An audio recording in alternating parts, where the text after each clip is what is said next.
dia a todos. Agradeço as palavras extremamente gentis, exageradas do professor Gerson, né?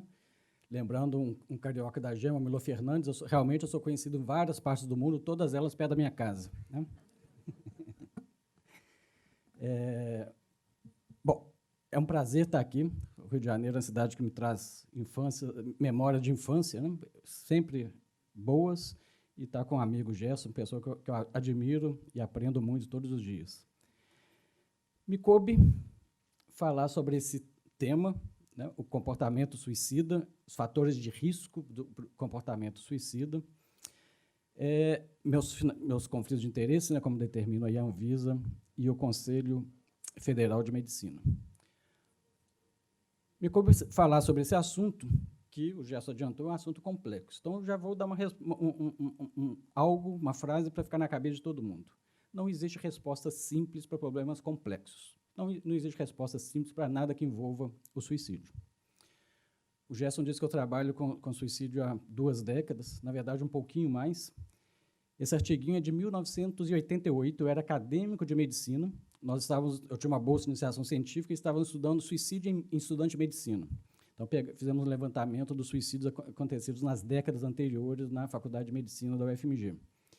E eu me deparei com uma literatura sobre a biologia do suicídio, que a mim chamou muita atenção. Eu estava num ambiente, naquele momento, da universidade, que era de predominância psicanalítica. Falar em biologia de qualquer coisa era meio, né, nem podia falar. E eu me deparei com isso, me senti, de uma certa forma, até traído pelos meus mestres, né? Eles estão sonegando informação para mim, não é possível. Olha o tanto de artigo que existe só sobre biologia do suicídio. E publiquei esse artiguinho, ácido 5-hidroxiindolacético e suicídio, o ácido 5-hidroxiindolacético como metabólito da serotonina, né? E nunca mais parei. Aqui alguns exemplos de artigos nossos recentes sobre neurobiologia, particularmente genética do comportamento suicida. E é o que nós tentamos fazer em Belo Horizonte já há algumas 2 décadas, aí sim, como docente da UFMG. Meu livro, né, que acabou de ser lançado agora em setembro, dia 1º de setembro, né, o Tratado de Suicidologia. Na verdade, não é meu livro, eu sou editor, né, tem dezenas de colaboradores do Brasil inteiro que participam, cada um dentro da sua expertise, cada um dentro da sua área. Bom, me cabe essa missão de falar sobre fatores de risco. Mas eu acho difícil falar sobre isso sem fazer uma pequena introdução sobre como, hoje, em 2022, nós percebemos o suicídio e por quê. Aspectos culturais são importantes. Nós, às vezes, nos achamos livres pensadores, né? Pessoas absolutamente geniais e originais, né?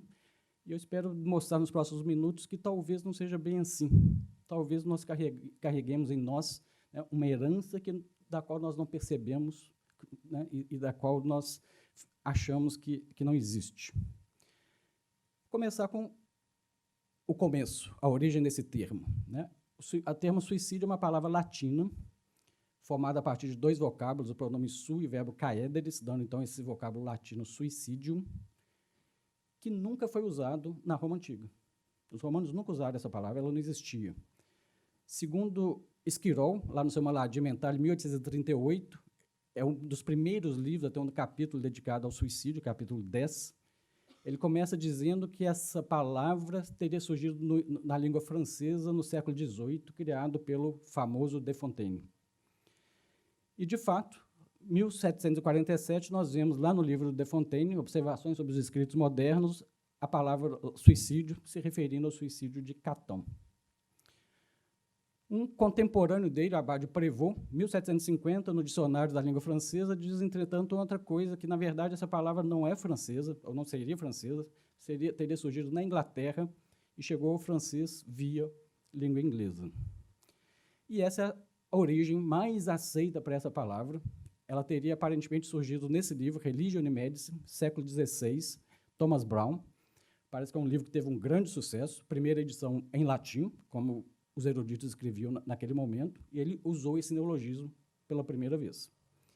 Esse livro foi traduzido para o inglês, para o francês, para o alemão, e ganhou o mundo, né? Segundo o Wise, no português foi usado pela primeira vez em 1838.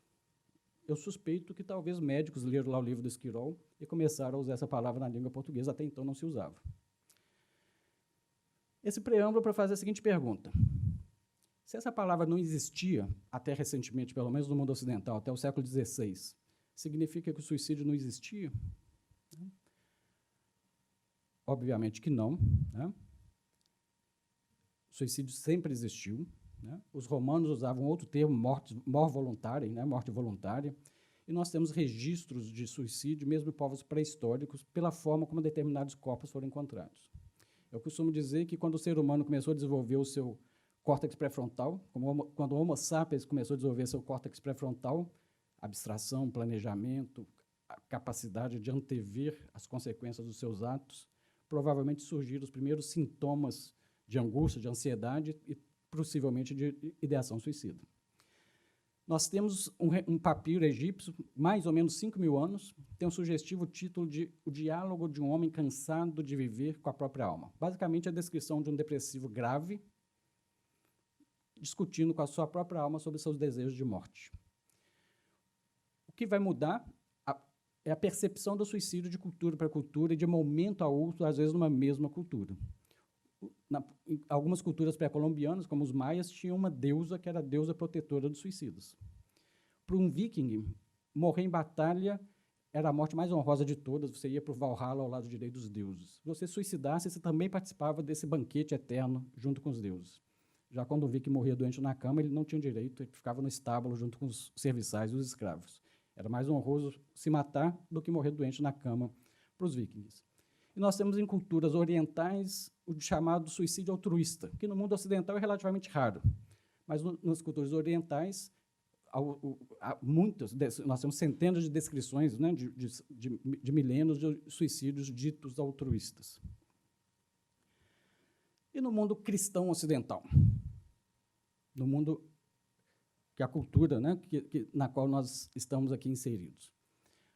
Eu vou começar falando sobre isso, citando o suicídio talvez mais famoso de todos, Lucrécia, aqui representado por 3 grandes mestres da pintura. Lucrécia era uma nobre romana, nós estamos em 509 a.C. Roma era dominada pelos etruscos, e desses dominadores etruscos, um dos Tarquínios, violentou Lucrécia, e como uma forma de salvar a própria honra, ela chamou o pai, chamou o marido e se matou na frente dos dois, como uma forma de dizer que aquele ato sexual não tinha sido consentido.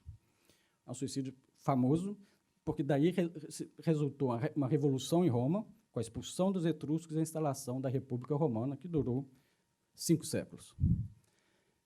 Nos primórdios do cristianismo, eram comuns cristãs que, fugindo dos seus perseguidores, se matavam, e eram chamadas de lucrécias cristãs. Nós temos relatos de suicídios coletivos nas comunidades cristãs primitivas, né, primeiro, segundo, terceiro séculos depois de Cristo. E seitas que admitiam a possibilidade do suicídio e como uma forma do cristão chegar no reino de Deus. Isso começou a mudar num determinado ponto, e se a gente conseguisse estabelecer uma data, óbvio que essa mudança é lenta e progressiva, mas se conseguirmos estabelecer um marco, seria aqui Santo Agostinho, Cidade de Deus. Ele vai dizer, aqueles que matam a si mesmos são covardes, incapazes de enfrentar os seus testes. É a sua vaidade que os induz a dar importância ao que os outros pensam deles. Nenhuma circunstância desculpa o suicídio, nem mesmo o estupro. Se a alma de Lucrécia permaneceu inocente, ela não tinha razão para se matar. Tá, ele, 900 anos depois, falando sobre Lucrécia. Aqui é 4 séculos depois de Cristo. Santo Agostinho é um dos pilares do pensamento cristão ocidental. Ele é um dos construtores do cristianismo como nós conhecemos hoje.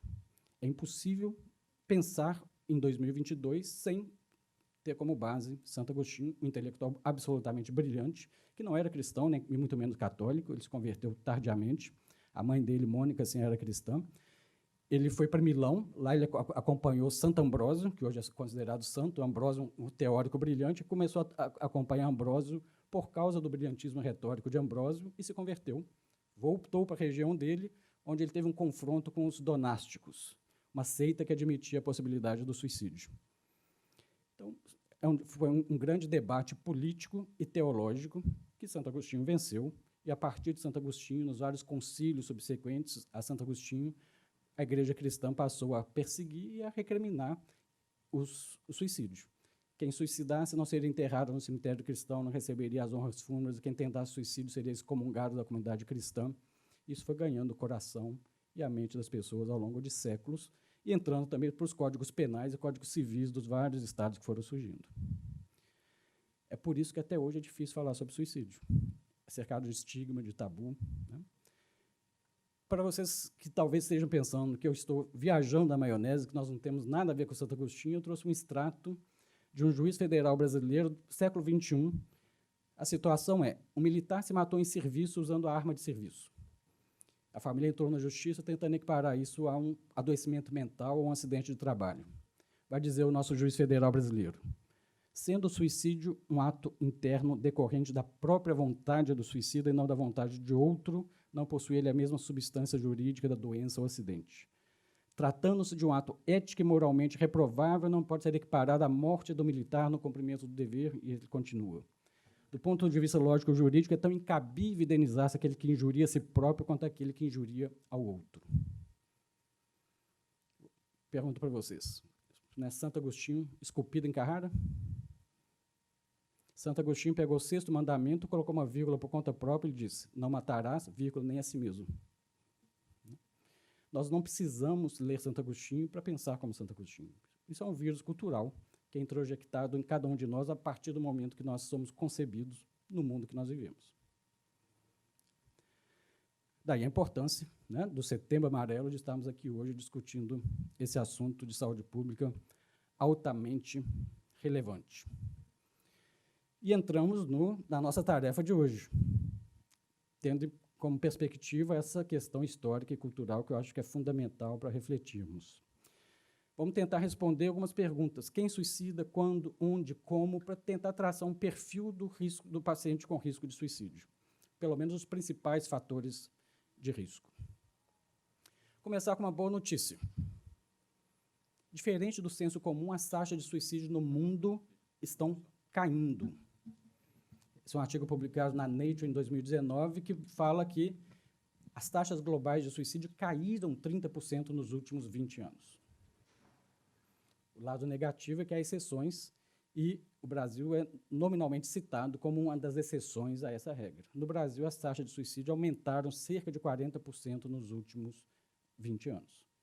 Por quê? Podemos deixar para o debate, mas várias questões, inclusive o fato do Brasil não ter uma política nacional de prevenção do suicídio. Sendo o suicídio quase sempre associado a uma doença mental, como vamos ver daqui a 3 minutos, podemos supor também, ou imaginar, né, resta demonstrar, que talvez não tenhamos um sistema de saúde mental público de qualidade. É outro fator possivelmente importante. Um relatório recente da Organização Mundial de Saúde fala que no Brasil, em 2019, tivemos 14.500 suicídios, 11.000 e poucos homens, 3.000 e poucas mulheres. E aqui a gente já tem um primeiro fator de risco. Esse dado brasileiro se repete em todo o mundo. Taxas de suicídio entre as mulheres, as taxas são sempre expressas em número de suicídios para cada 100 mil habitantes por ano. Taxas entre as mulheres, taxa entre os homens. Primeiro fator de risco, o sexo masculino. O homem se mata 3 a 4 vezes mais do que as mulheres. Isso é clássico, desde Durkheim, isso acontece. As mulheres tentam suicídio 3 a 4 vezes mais do que os homens. Homem é grupo de risco para suicídio, mulher é grupo de risco para tentativa de suicídio. Por quê? Por que as mulheres tentam mais, mas os homens morrem mais por suicídio? É uma pergunta complexa. Né? Como eu disse logo no primeiro minuto, não existe resposta simples para nada que envolva o suicídio. Tem questões inúmeras aqui, inclusive questões culturais importantes. O papel de cada gênero na nossa cultura. O homem não pode errar. Mas eu queria que ficasse gravado para vocês uma outra questão importante: impulsividade e agressividade. Esse é um estudo que avaliou 4 países europeus: Irlanda, Alemanha, Hungria e Portugal, tentando responder essa pergunta: o porquê da diferença de gêneros em relação ao comportamento suicida. Eles avaliaram a letalidade dos atos suicidas em homens e mulheres nesses 4 países e mostraram que, de uma forma geral, os homens usam métodos mais violentos, o que explica a letalidade maior dos seus atos. O curioso é que, mesmo quando homens e mulheres usam o mesmo método, a letalidade do ato do homem é maior. A resposta a isso inclui dezenas de variáveis. Mas uma coisa é importante: impulsividade e agressividade. Se eu fizer uma avaliação neuropsicológica aleatória em 1.000 homens e 1.000 mulheres, na média, os homens são mais impulsivos e mais agressivos. O ato suicida é, em regra, um ato impulsivo. Uma regra que admite muitas exceções, mas, em regra, é um ato impulsivo. O homem é mais impulsivo e mais agressivo, métodos mais violentos, atos mais letais contra si mesmo. Esse estudo também mostrou uma coisa importante. A letalidade aumenta com a idade. Os idosos têm atos muito letais. Idoso é grupo de risco para suicídio, nós sabemos também desde Durkheim, a população acima de 65 anos. E, entre os idosos, os homens mais do que as mulheres. Jovem e adolescente é grupo de risco para tentativa de suicídio. Só que nós temos observado uma mudança no perfil etário nas últimas décadas, no mundo todo e também no Brasil, com o aumento do suicídio em jovens e adolescentes, com impactos que, a mim, me causam um espanto enorme, né? Coisa que me chama muita atenção. Essa é uma coorte sueca, os nórdicos são excelentes para fazer esse tipo de estudo, uma coorte sueca, quase 200.000 pessoas acompanhadas, e eles avaliaram o impacto de uma tentativa de suicídio em um rapaz que tem até 20 anos de idade e numa moça que tem até 20 anos de idade. Quando um rapaz de até 20 anos de idade tenta suicídio, ele tem sua expectativa de vida reduzida em 18 anos. Quando uma moça tenta suicídio, ela tem sua expectativa de vida reduzida em 11 anos. Isso é muito grave. A expectativa de vida no Brasil é em torno de 75 anos. Um rapaz que faz uma tentativa de suicídio, ele vai viver 18 anos a menos, em média. Por quê? Já adianto nosso próximo fator de risco. Tentativa de suicídio é talvez o principal preditor para a nova tentativa e para suicídio. Então, esse rapaz, essa moça estão no grupo de risco para suicídio. Mas isso só explica 20% do problema. Os outros 80% dessa questão são explicados pelo seguinte: é como se essa tentativa fosse marcadora de alguma coisa grave acontecendo com esses jovens. Que coisa grave é essa? É doença mental. Com mais comorbidades médicas, psiquiátricas, menor expectativa de vida, mais estigma, né? Preconceito da nossa sociedade. Ter tentado suicídio, como eu acabei de dizer, é talvez o principal preditor para a nova tentativa e para suicídio. Esse é um fator de risco importante que nós temos que ter na cabeça. Sexo masculino, jovem ou idoso, ter tentado suicídio alguma vez é algo que nós temos que investigar sempre com os nossos pacientes. A doença mental. Esse é um estudo que foi conduzido pelo professor Bertolotti, que na época coordenava o Departamento de Saúde Mental da OMS brasileiro, hoje está em Botucatu, interior de São Paulo, e eles avaliaram cerca de 15.000 suicídios. E mostraram que, em 98% dos casos, essas pessoas tinham uma doença mental no momento que tinham se matado. Vocês podem me perguntar, e os outros 2%? Os outros 2% eles não puderam confirmar se tinha ou se não tinha uma doença mental. Mas em 98% das vezes, sim. Então, ter uma doença mental é uma condição quase que necessária para que aconteça um suicídio. Necessária, mas não suficiente. Porque a maioria das pessoas que tem uma doença mental, obviamente, nunca vão tentar suicídio ou se matar. Entre as doenças mentais, quais são as mais importantes? Em primeiríssimo lugar, os transtornos do humor, depressão, transtorno bipolar, na fase depressiva, naturalmente, transtornos relacionados ao uso de substâncias, transtorno de personalidade, esquizofrenia. Em termos absolutos, a depressão é a principal doença associada ao suicídio. Possivelmente 50% dos suicídios acontecem em pessoas com uma depressão, um transtorno depressivo. E em cada doença particular. Talvez o transtorno bipolar seja aquela doença em que proporcionalmente aconteçam mais suicídios. Até 20% dos bipolares poderiam se matar por suicídio. Só que a depressão é muito mais prevalente do que o transtorno bipolar, o que explica o fato dos números absolutos serem maiores. Na depressão, nós temos os dados clássicos, como esse aí do Gusen Robbins, de 1970, foi o que eu aprendi na residência, que até 15% das pessoas com depressão se matariam, morreriam por suicídio. Foi isso que eu tinha aprendido na residência, um estudo clássico publicado no British Journal pelo Gusen e Robbins, fazendo uma revisão, né, de vários estudos anteriores e também com pacientes deles próprios. Esse número começou a ser questionado a partir dos anos 90 e começou com esses pesquisadores que fizeram a seguinte pergunta: se é verdade que 15% dos deprimidos se matam, então nós deveríamos estar observando anualmente um número muito maior de suicídios do que nós temos, na realidade. E começaram a questionar esses famosos 15%, e vários pesquisadores com porcentagens, com riscos muito menores do que os famosos 15%. Isso começou a ser entendido lá nos anos 2000, principalmente a partir desse estudo publicado no American Journal, onde os pesquisadores fizeram uma estratificação de risco segundo um fator: ter sido ou não hospitalizado no hospital psiquiátrico.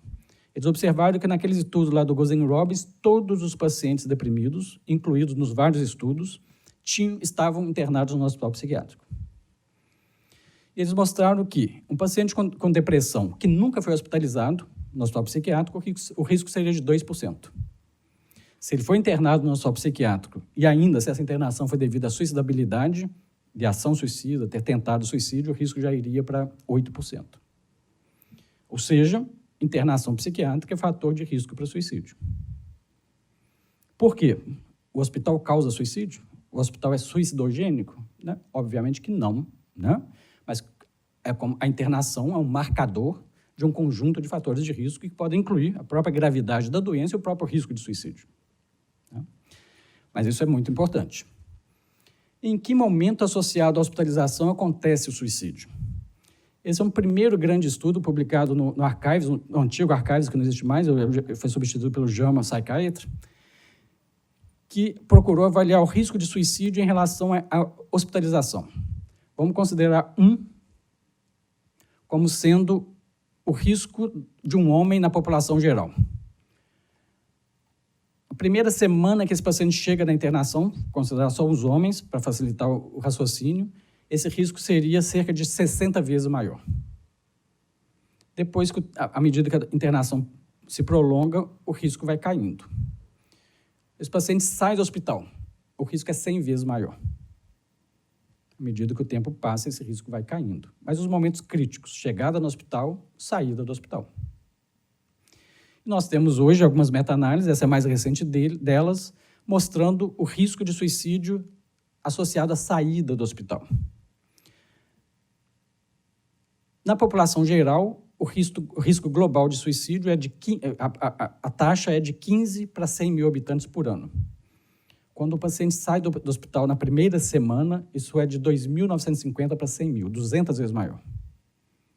Primeiro mês diminui um pouco, mas continua altíssimo, 2.060 para 100 mil. À medida que o tempo passa, isso vai diminuindo. Mas o primeiro mês, particularmente, a primeira semana e o primeiro mês, são de altíssimo risco de suicídio. Por quê? Várias questões, mas os estudos mostram, frequentemente, uma coisa importante é a descontinuidade do tratamento. O paciente sai do hospital e ele não adere ao tratamento, ele não continua o seu tratamento. Mas tem várias outras questões que eu vou deixar para discutirmos no nosso debate, que são questões importantes. Outro ponto, a gravidade da doença. Estou falando aqui sobre depressão, mas tudo que eu estou falando se aplica à maioria das outras doenças mentais. É intuitivo, ou pelo menos o bom senso, nos diz que quanto mais grave a depressão, maior deve ser o risco de suicídio. Mas o bom senso, às vezes, nos trai. Então, nós temos que demonstrar que realmente isso seja verdadeiro. Foi o que esse estudo sueco fez. Eles acompanharam alguns milhares de pacientes com depressão, que foram hospitalizados em hospitais suecos, e esses pacientes foram acompanhados ao longo de 6 anos. E eles viram que, de fato, os pacientes com depressão grave suicidaram mais do que os pacientes com depressão moderada e depressão leve. Então, sim, a gravidade da doença, no caso aqui a depressão, é um importante fator de risco. A maioria das nossas doenças são doenças crônicas. Falando especificamente da depressão, é uma doença que tende a ser recorrente, algumas vezes também crônica. A pergunta que eu faço para vocês: o suicídio acontece no início da doença depressiva ou o suicídio acontece por risco acumulativo? Quanto mais episódios, maior o risco de suicídio. O que vocês acham? Início, primeiro episódio, ou quanto mais episódios, maior o risco? Mais? Todo mundo concorda? Está todo mundo errado. Vocês veem que o bom senso nos trai frequentemente, né? Vamos voltar aqui. Opa. Nesse gráfico sueco. Se vocês observarem, logo no início, um monte de gente suicidou. À medida que o tempo passa, a inclinação da curva vai caindo. Chega um momento que ninguém mais suicida. A maior parte do suicídio vai acontecer no início da doença. No caso da depressão, 75% vai acontecer no primeiro episódio depressivo. Por quê? Aquilo que eu falei logo no início, impulsividade e agressividade. Um paciente com depressão moderada e grave, quase sempre ele vai ter ideação suicida. Eu não conheço nenhum com depressão grave que não tem, ou não teve. Se ele é impulsivo, o pensamento vem e ele passa ao ato. Se ele não é impulsivo, o pensamento vem, ele adia, ele posterga e não se mata. E outra regra, as pessoas se matam usando o método de mais fácil acesso. Militar vai se matar como? Arma. Né? Se a arma está lá, é com essa arma que ele vai se matar. Se eu reduzo o acesso ao método letal, eu dou o tempo dessa pessoa ser salva.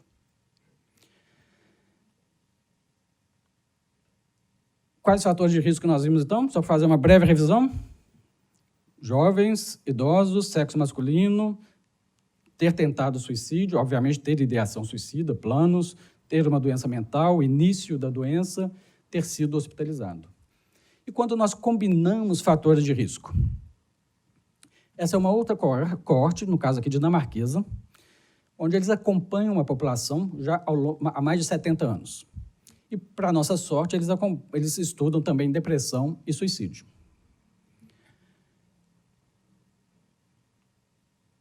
Risco de uma mulher com depressão leve ou moderada fazer suicídio, segundo essa coorte. Menos de 0,5%. Um homem com uma depressão grave, 25%. Maior do que aqueles 15% clássicos.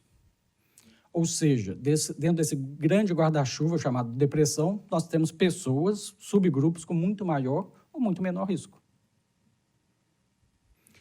Lembrando de outra coisa, eu estou falando aqui de grandes N's, de populações, o que é muito diferente do paciente que está na minha frente. Ser homem, no primeiro episódio depressivo, ter tentado suicídio previamente é de altíssimo risco. Mas uma mulher, no seu 6º episódio depressivo, ela pode ser também, vai depender de cada pessoa. Estou falando aqui de grandes N's, de populações. De novo, a impulsividade e associação de fatores de risco. Quanto mais diagnósticos comórbidos vai ter o nosso paciente, maior vai ser o risco. Se é uma paciente com depressão, o risco é X. Se ele tem depressão e um transtorno de personalidade, o risco vai ser muito maior.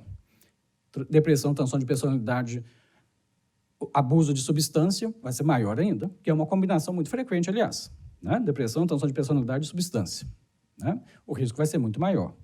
E, particularmente, essas comorbidades que têm, né, na sua fisiopatologia ou na sua clínica, a impulsividade como um elemento importante. Vamos falar um pouquinho de Durkheim. Em 1897, ele publica esse livro, O Suicídio. Durkheim é considerado o pai ou um dos pais fundadores da sociologia, junto com Auguste Comte. Mas Durkheim foi o primeiro professor catedrático de sociologia da história, professor em Sorbonne. E ele inaugura a sociologia com um livro sobre suicídio. Ele estudou o suicídio na França ao longo do século XIX. Só falar sobre Durkheim, a gente podia ficar aqui a manhã inteira, mas o tempo é curto. E ele tem um conceito importante, laço social. Então, ele diz que numa determinada... Aliás, uma frase de Durkheim é importante. Ele diz que o suicídio seria um fenômeno coletivo, não individual. Cada sociedade está predisposta a fornecer um determinado número de suicidas em função da sua dinâmica social. E o importante aí é o conceito de laço social. Quanto mais coesa uma sociedade, quanto maiores os laços entre as pessoas, menores as taxas de suicídio. Menos coesa a sociedade, menos laços sociais, maiores as taxas de suicídio. E nós temos demonstrações empíricas disso no último século. Período de guerra, as taxas de suicídio caem. Crise econômica, as taxas de suicídio aumentam. Para cada 1% do aumento das taxas de desemprego, aumenta 1,4% as taxas de suicídio. E esse conceito de laço social nós podemos transportar para a nossa clínica, para o indivíduo. Menos laços sociais tem o indivíduo, maior o risco de suicídio. Quem é casado suicida menos do que quem é solteiro, viúvo ou divorciado. Obviamente, eu digo sempre, vai depender muito do casamento, né? Mas a regra geral é essa, né? Eu sempre fiz essa brincadeira, até que, mais ou menos um ano atrás, um excelente estudo demonstrou que, sim, a qualidade do casamento, obviamente, tem um papel fundamental aí. Quem tem filhos suicida menos quem não tem filhos. Quem está trabalhando suicida menos quem está aposentado, desempregado e etc. Quem tem uma religião suicida menos quem não tem uma religião. Laço social. Esse é um artigo nosso, que tem pacientes da Bahia, lá da Ângela Cipa, pacientes do Rio Grande do Sul, lá do Flávio Kapczynski, e pacientes nossos lá em Belo Horizonte. O objetivo foi avaliar o fator protetivo religião em relação ao comportamento suicida. De fato, quem tem religião suicida faz menos tentativas de suicídio do que quem não tem uma religião. Mas mais importante do que essa informação, isso independe da religião. Aqui haviam pacientes de dezenas de tipos diferentes de religião. Mais importante do que a religião em si é a sensação de pertencimento a uma comunidade. Se sentir parte. Isso é o mais importante como fator protetor. Do ponto de vista psíquico, Schneiderman, já lá nos anos 50, falava dos famosos 3Ds. Sentimentos de desamparo, desesperança e desespero. O paciente não tem perspectiva, ele se sente sozinho e está desesperado. Aliás, uma outra dica, seu paciente está desesperado e ele aparece no seu consultório, a tranquilidade em pessoa, subitamente. Desconfiem, porque ele pode ter encontrado a solução para o desespero dele. Fatores estressores. Fatores estressores recentes são também importantes fatores de risco para suicídio. Particularmente os fatores ditos humilhantes, falência, desemprego, ser preso, coisas do tipo. Humilhante vai depender muito do contexto, né, de cada personalidade, de cada cultura. Né? Os nossos políticos, por exemplo, né, não estão nem aí para esses eventos humilhantes, né? Eles mudam para Miami. Né? Mas isso é importante. Às vezes é um paciente deprimido que vinha mais ou menos estável e acontece uma coisa na vida dele. Isso pode ser um gatilho. E uma outra coisa muito importante, tão negligenciada quanto o próprio suicídio, ou até mais, abuso físico, sexual e emocional na infância. Nós temos que investigar sempre. Abuso na infância é fator de risco para adoecimento mental e é fator de risco para suicídio. Para quem se interessar, nós temos esse artiguinho falando sobre abuso e negligência na infância, uma explicação da epigenética para tentar entender esse fenômeno, né, do abuso na infância e comportamento suicida. Muito importante.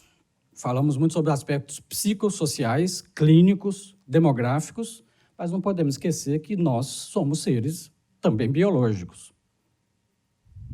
A genética é importante.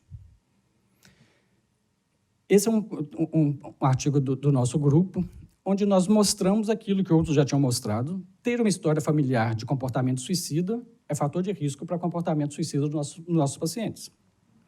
Então, estudos de familiares. Mas nós temos estudos com gêmeos e temos estudos de adoção que mostram que, em parte, o comportamento suicida é geneticamente determinado. Calculamos a herdabilidade disso, entre 40% e 50%. É muita coisa.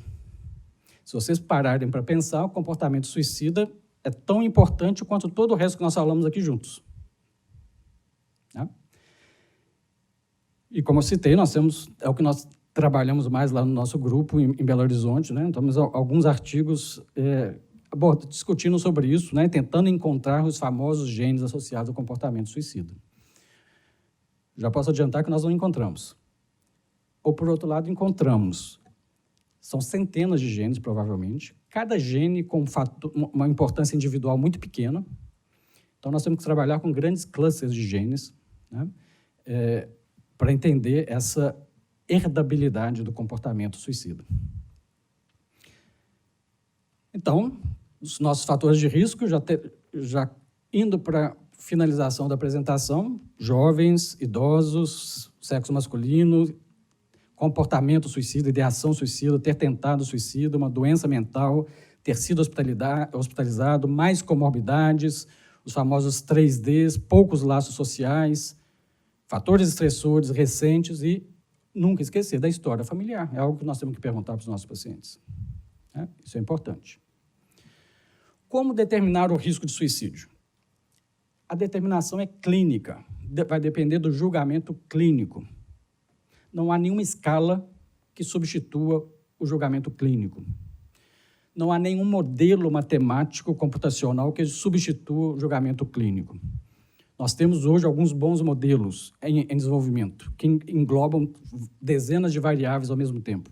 Nada substitui o julgamento clínico hoje, em 2022.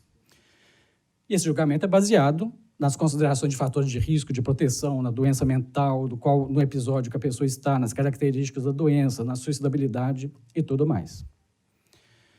Sempre, não preciso dizer para vocês, quando nós estamos falando qualquer coisa na medicina, né, na área de saúde, sempre deixar tudo bem documentado, e quando nós falamos em suicídio, muito mais ainda. Estou falando em risco de morte. Documentar qual o nível de risco, o porquê que eu considerei que o risco era leve, moderado ou grave, e o que eu estou fazendo para reduzir esse risco. Lembrando também que esse risco pode mudar de um momento a outro. Eu estou com um paciente hoje que não tem ideação suicida e amanhã ele pode ter. Então, isso pode variar ao longo do tempo, eu tenho que sempre estar reinvestigando e documentando tudo. Uma pequena vinheta clínica. Um homem, 65 anos, recém-separado, primeiro episódio depressivo, ele nega ter ideias de suicídio atuais, mas eu considero que ele tem um risco de moderado a alto por causa de uma tentativa de suicídio grave anterior, intensos sentimentos de desesperança e ansiedade. Então, o risco é moderado a alto por causa disso. O plano terapêutico é hospitalização com observação constante e uma terapêutica específica para o tratamento do episódio depressivo e a redução do risco de suicídio. Um exemplo, né? Eu vou passar um videozinho curtinho, 1 minuto para encerrar, e ao término do vídeo podemos conversar um pouquinho sobre o que é esse vídeo para poder explicar. Pode rodar, por favor?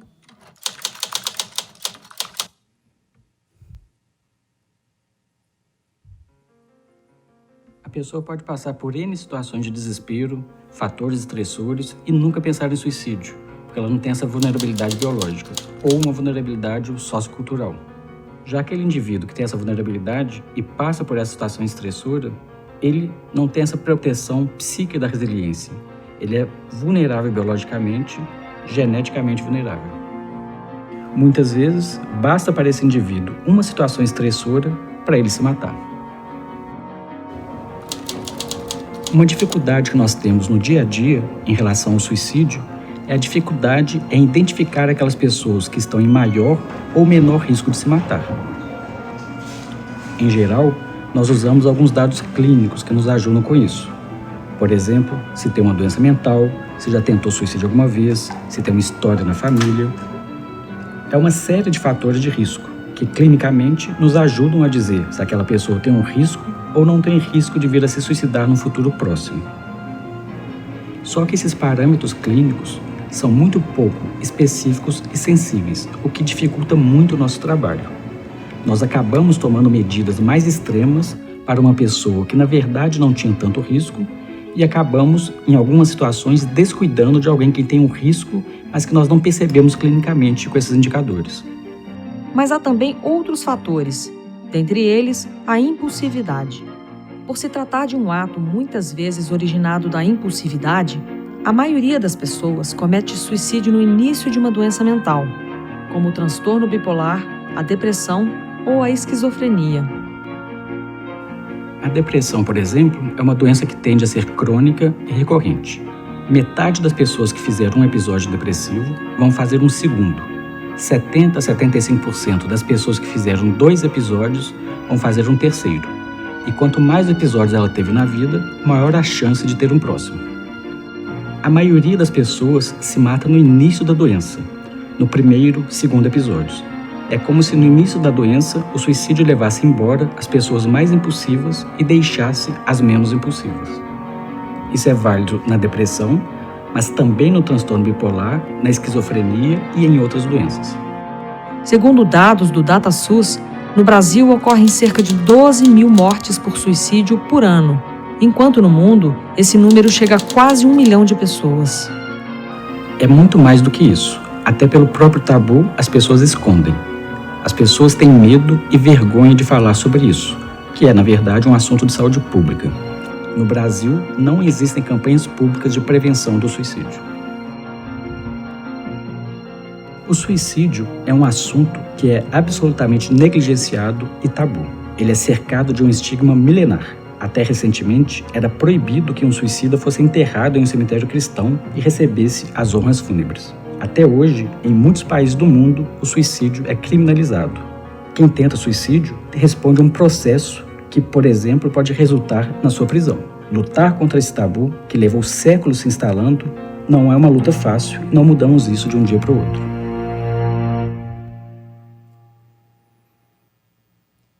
Então, para quem se interessar, esse é um teaser de 1 minuto e meio de um episódio que dura ao todo 30 minutos, de uma série que se chama Cientistas Brasileiros entre os Melhores. Então, eles fizeram 10 episódios, escolheram alguns pesquisadores brasileiros com temas de pesquisa com algum impacto social.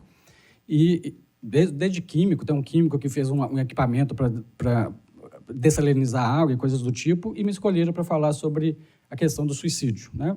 Pesquisa e suicídio. Pelo menos estava disponível recentemente na TV Cultura, os 10 episódios. Todos os 10 são interessantes, eu recomendo a todos. Era isso. Muito obrigado pela atenção e fico depois à disposição no debate.